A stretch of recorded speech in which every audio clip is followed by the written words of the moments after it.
श्री शिवाय नमस्तुभ्यम। हर हर महादेव। आप सभी दर्शकों का मेरे चैनल में स्वागत है।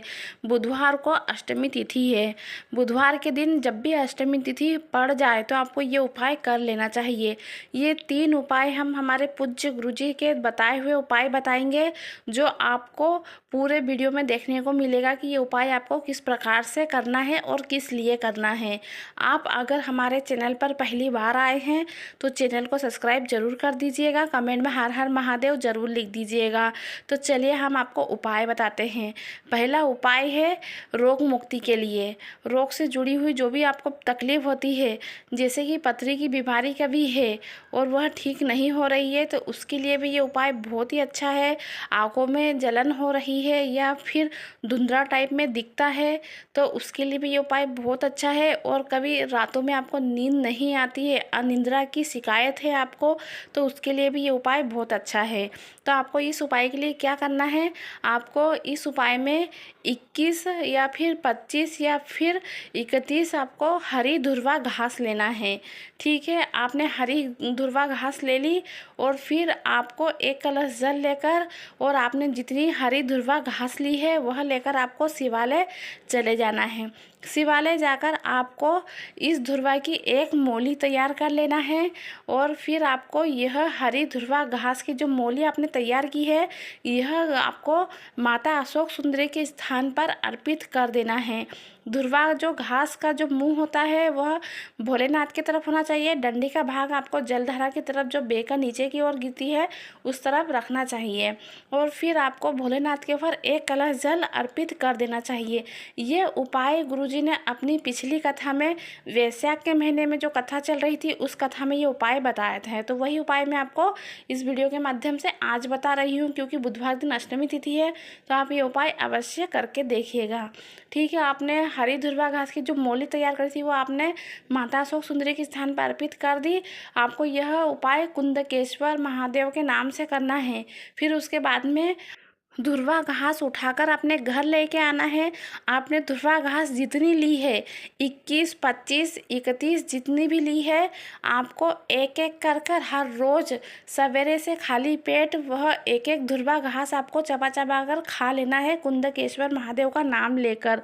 आपको कभी अनिद्रा की शिकायत है या फिर कम दिखाई देता है, धुंधलापन दिखाई देता है या जलन होती है आँखों में या फिर पथरी जैसी बीमारी है, 21 दिन में ही या 25 दिन में ही आपकी ये बीमारी दूर हो जाएगी, ख़त्म हो जाएगी। तो आप वैशाख महीने में जो अष्टमी तिथि पड़ रही है बुधवार के दिन, तो ये उपाय आप ज़रूर करके देखिएगा। और आज का दूसरा उपाय है, बच्चों में अगर बुद्धि ज्ञान विवेक की कमी है तो उनकी बुद्धि बढ़ेगी, ज्ञान भी बढ़ेगा और विवेक भी आएगा। आपको बस ये एक छोटा सा उपाय कर लेना है बुधवार की अष्टमी तिथि पर, और ये उपाय बुधवार की अष्टमी तिथि पर ही किया जाता है। तो चलिए हम आपको उपाय बताते हैं बुद्धि ज्ञान विवेक के लिए। तो आपको 1 कलश जल लेना है, 5 हरे मूंग के दाने लेना है और शिवालय पहुंच जाना है। शिवालय जाकर आपको वहां पर आसन लगाकर बैठ जाना है और फिर आपको ये उपाय इस प्रकार से करना है। सबसे पहले आपने जो हरे मूंग के 5 दाने लेकर गए हैं तो उसमें से 1 दाना आपको नंदी महाराज के उठे वाले पैर पर अर्पित कर देना है। मतलब उठे वाला पैर है वहाँ पर आपको अर्पित कर देना है। और फिर दूसरा हरा मूंग का दाना गणेश जी के स्थान पर अर्पित करना है। तीसरा हरा मूंग का दाना आपको अशोक सुंदरी माता के स्थान पर अर्पित करना है। और चौथा हरा मूंग का दाना आपको माता के हस्त कमल कटी भाग पास अर्पित कर देना है। और 5वां हरा जो मूंग का दाना है, आपको वह हरा मूंग का दाना 1 कलश जल में अर्पित कर लेना है। ठीक है, और आपने जहाँ जहाँ पर आपने हरे मूंग के दाने अर्पित करे हैं वहाँ पर आपको थोड़ा थोड़ा जल अर्पित करना है। और फिर बाद में बचा हुआ पूरा जल आपको शिवलिंग के ऊपर अर्पित कर देना है। ये उपाय है आपको बुद्धि ज्ञान विवेक के लिए ये उपाय करना है। अपने बच्चों के लिए ये उपाय ज़रूर करके देखिएगा। बुधवार की अष्टमी है तो ये मौका छोड़िएगा नहीं, तो उपाय ज़रूर करिएगा। और आज का आखिरी और सबसे विशेष उपाय है रोग मुक्ति के लिए। कभी आपको कोई सी बड़ी बीमारी है, लीवर किडनी कैंसर जैसी बीमारी हो गई है, तो आपको एक बार ये उपाय कर लेना चाहिए। आपको इस उपाय में 1 कटोरी हरे मूंग लेना है, उसके ऊपर 5 बेलपत्री रख देना है और उसके ऊपर बेलपत्री के ऊपर 1 गुड़ का डीला रख देना है। ठीक है, फिर इसके बाद में आपको शिवालय जाना है। शिवालय जाकर आपको गणेश जी के पास ये उपाय करना है। शिवालय में गणेश जी का जो प्रतिमा तो होती ही है। कभी आपके घर के आसपास कभी गणेश मंदिर हो, गणेश जी का मंदिर हो, तो आप वहाँ पर भी जाकर ये उपाय कर सकते हो। तो ये उपाय आपको इस प्रकार से करना है।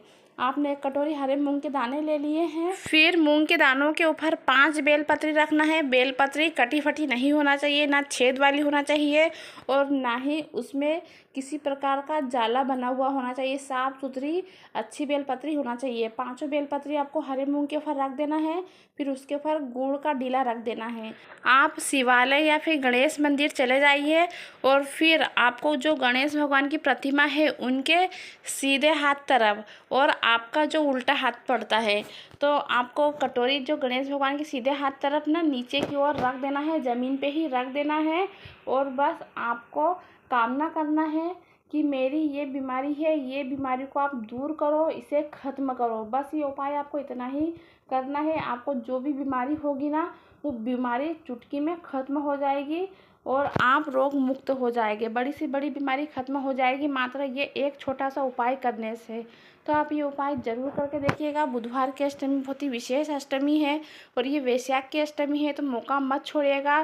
तीनों उपाय ज़रूर करके देखिएगा। तीनों उपाय बहुत ही विशेष उपाय है।